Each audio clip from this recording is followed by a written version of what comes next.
সাংঘর্ষিক না, এটাই মুদ্রা কথা। কারণ আজকে রায়ের মধ্যে বলেছে অন্তর্বর্তী সরকার সাংবিধানিকভাবেই বৈধ সরকার। উনি মূল জাজমেন্ট থেকে ডেভিয়েট করে 17 মাস পরে এই আইন আসার পরে, এই আইন জাজমেন্টটা দিলেন এই আইনটা পাশ হওয়ার আগে, জাজমেন্ট রিলিজ করলেন এই আইন আসার 17 মাস পরে। সেখানে যে উনি রায় দিলেন যে ঠিক আছে পরবর্তী 2টা নির্বাচন হবে, তবে পার্লামেন্ট ঠিক করবে কোন ফর্মে হবে। ওনাদের থেকে দল ছুট হয়ে সিনহাবাবু বললেন যে না, আগামী 2টাই হবে কেয়ারটেকার আন্ডারে, তবে আপনার জুডিশিয়ারিকে বাদ রাখা উচিত।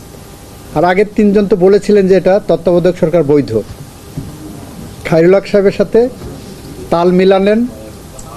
ওই যে আর একটার নাম কি যেন বলে, আরে জুডিশিয়ারিটা ধ্বংস করে দিয়ে গেছে, এই যে না না না, জুডিশিয়ারি ধ্বংস মানিক যতটুকু করেছে, আবার জুডিশিয়ারিকে ধ্বংসের পিছনে মূল অনেকগুলো দায়ের মধ্যে সৈয়দ মাহমুদ হোসেন নামে একজন জজ ছিলেন।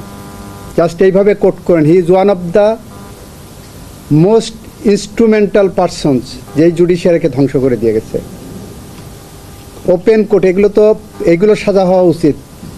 এইগুলোর কারণে আজকে বাংলাদেশে গণতন্ত্র নির্বাসিত, বাংলাদেশে মানুষ হত্যা হয়েছে, বাংলাদেশে খুন হয়েছে, বাংলাদেশে মানবতা বিরোধী অপরাধ হয়েছে, গুম হয়েছে, মৃত মানুষের বিরুদ্ধেও মামলা হয়েছে। তো এই জায়গাটায় আপনার তত্ত্বাবধায়ক সরকার ব্যবস্থা সংবিধানের সাথে